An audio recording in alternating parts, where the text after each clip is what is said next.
Hello, my beautiful Sharyn Zoo Crew family. I am back at the vet at the West Hills Animal Hospital with Dr. Val and Jake. And if you remember, Monkey had a urinary tract infection, and we are back here because she had convenient injection of antibiotic. She was doing well, but now she's bleeding again. So I'm going to have Dr. Valerie Reynolds tell you about what you should look for in your cat if they happen to have a problem. Yeah, so it's important just to monitor how much they're urinating, make sure they're going in the litter box. If they're urinating more frequently or producing very little amounts of urination, or if the urine is red in color, that could be a sign of possible UTI. However, there are other lower urinary tract diseases that can cause similar signs. It's a big umbrella term really called feline lower urinary tract disease.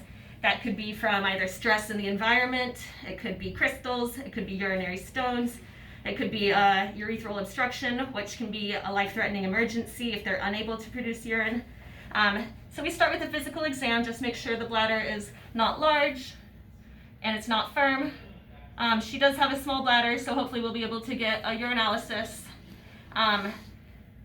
We're going to submit the urine for culture as well, because it's possible that the convenia worked for maybe some of the bacteria in the urinary bladder, but not all of them. So we'll be able to see which type of bacteria are growing. If it is a UTI, I'm going to do a quick ultrasound of the bladder just to make sure that there's no inflammation, and we'll be able to hopefully get this resolved this time. And what should they look for at home with their cat other than maybe peeing out of the litter box? What other symptoms should they look for in their cat?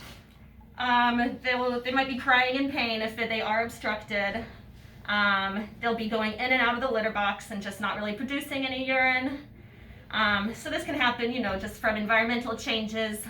So one thing you can try to do if you think it is related to environmental stress is just some environmental enhancements, more toys, more litter boxes, and the pretty litter, excuse me, pretty litter, that's litter that can tell it turns color, right? It does. So you'll be able to see if it's blood, if the urine pH is too acidic or too alkaline, so if there needs to be some dietary adjustments.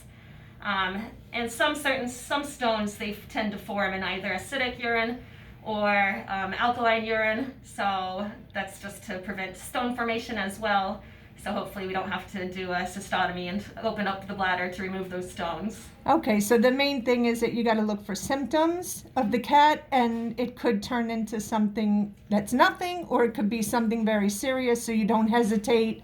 Correct. And you monitor for a little bit, and then you bring your cat to the vet immediately. Correct. Yeah, UTIs are like the best case scenario. Those are easily treatable, just with some antibiotics. But yep, it's time to get a sample and submit that to the lab now. Okay.